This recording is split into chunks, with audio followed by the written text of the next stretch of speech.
Wealthy individuals cultivate their resources to yield abundant returns, while those less fortunate toil tirelessly to earn their keep. Many grow up ingrained with the notion that relentless effort is the sole path to financial gain. Rarely, however, are people taught the equally vital lesson of coaxing their earnings to flourish on their own behalf. Hard work undeniably holds value, yet it alone won't pave the way to prosperity. A glance at the world reveals countless souls laboring from dawn till dusk, some even through the night. Are they all basking in riches? Hardly. Most teeter on the edge of scarcity. Contrast this with those who glide through life's pleasures, strolling, lush golf courses, sailing tranquil waters, or savoring leisurely retreats. Who occupies these scenes? The affluent, of course.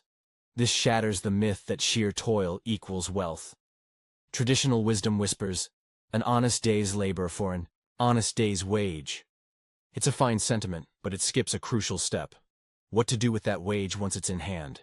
The leap from diligent effort to ingenious strategy is where true abundance takes root. The prosperous often appear at ease, indulging in recreation, because they've mastered the craft of leverage. They enlist others to labor on their behalf, and set their funds to multiply independently. For them, grinding away for income is a fleeting phase. For others, it's an unending cycle. The wealthy grasp a simple truth. Toil until your resources can shoulder the burden, then step back as they bloom. Money is a force, an energy to be directed. Most pour their vigor into earning it, harvesting cash in return. Those who attain lasting security, however, swap personal effort for smarter currents, the work of others, the hum of well-oiled enterprises, or the quiet growth of investments. Initially, labor yields income. Eventually, income yields freedom. In the grand game of finance, few understand the rules or the prize. What's the aim? Daily sustenance? A modest annual sum? A $1 million milestone? True victory lies in escaping the need to work unless it's by choice. A state of financial liberty where desired comforts flow without dependence on labor or charity. This hinges on one metric. When passive earnings outpace expenses, freedom is won. Two wellsprings feed this stream of passive wealth. First, resources can be planted in fertile fields, stocks, bonds, real estate holdings, or other ventures that swell over time and yield harvests of cash. Second, enterprises can be built or tapped.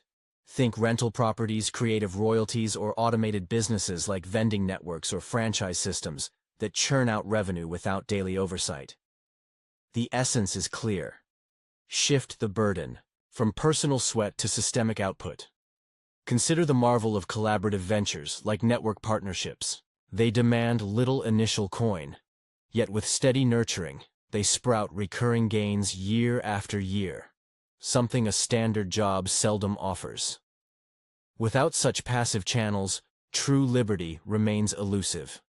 Yet, crafting these streams proves daunting for many, rooted in three barriers. First, upbringing often drills in the mantra of work for pay, sidelining the concept of earnings that accrue effortlessly.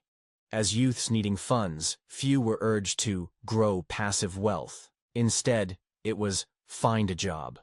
Second, formal education rarely touches this realm. No classroom taught the alchemy of investments. Instead, it offered practical trades, still tethered to doing. Third, with little exposure, career paths veer toward active income, leaving passive potential unexplored. Had the goal of untethered earnings been clear early on, different roads might have been traveled. For those charting or shifting their course, seek arenas where passive flows emerge naturally, be it through investments or ventures that evolve beyond personal input. Service trades, while noble, often chain one to constant presence unless paired with shrewd saving and investing. The affluent think in decades, balancing today's joys with tomorrow's ease. Others chase fleeting thrills, trapped in a cycle of surviving now that ensures tomorrow mirrors today. Wealth grows by earning more or needing less, a choice within reach. No force dictates lavish homes or gleaming cars. Priorities shape the outcome. The frugal may amass fortunes from humble trades. Take a couple running a modest tea stall, pinching pennies until they owned the block. Meanwhile, unchecked spending often masks deeper voids. a chase for fulfillment dressed as retail relief. Consider a young woman raised by thrifty parents who hoarded every dime, driving a creaky van and camping through vacations. Rebelling, she splurged on luxury, drowning in debt until a seminar rewired her instincts. Tempted by a sleek jacket, her old urge to buy clashed with a new voice advocating investment. Freedom trumped fleeting flair.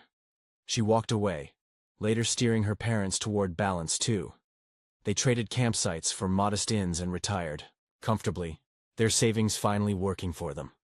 The crux is this: make resources labor as diligently as their owners once did. The wealthy hoard and sow, while others fritter away scant reserves. One buys assets, land, shares, systems that appreciate. The other buys liabilities, trinkets, trends that fade.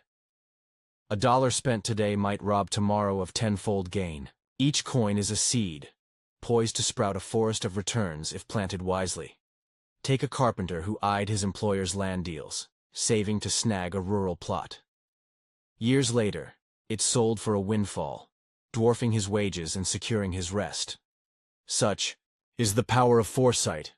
Real estate with patience can anchor wealth, buy what fits now, pooling with trusted allies if needed, and hold firm through market tides.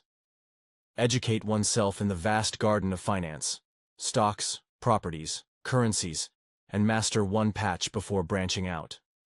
Those who toil and squander remain tethered. Those who save and invest break free. Declaration. Place a hand over the heart and say, "My resources thrive for me, growing ever richer." Tap the temple and affirm, "My mind is tuned to abundance." Actions for prosperity. Dive into learning, attend workshops, devour a finance book monthly, skim journals like Fortune or The Economist to map the terrain, then specialize. And Act 2. Pivot focus to passive gains. List 3 ways to spark income without daily grind. Research them, and launch. Seize land when possible. Buy and bide time for its value to soar. This is the art of wealth. Not just earning, but growing. A legacy that works while you rest.